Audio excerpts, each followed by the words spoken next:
Alright, so we have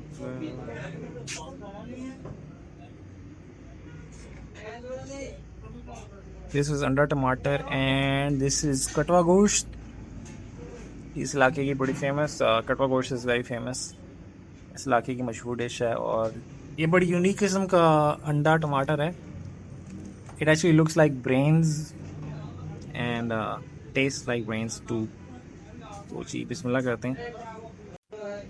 this बहुत ही interesting और unique किस्म का कॉम्बिनेशन है। अंडा टमाटर है बट इसमें मसाला ऐसे डले हैं कि बिल्कुल पता नहीं चलता कि अंडा टमाटर है।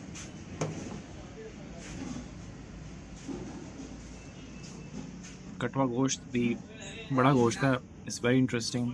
टेस्ट इसका बहुत यूनिक है और मिट्टी के बर्तन में सर्व कर रहे हैं।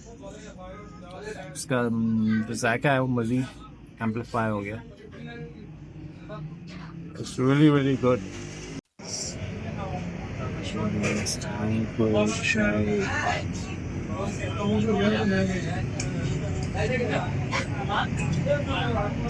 मैं से इसकी लोकेशन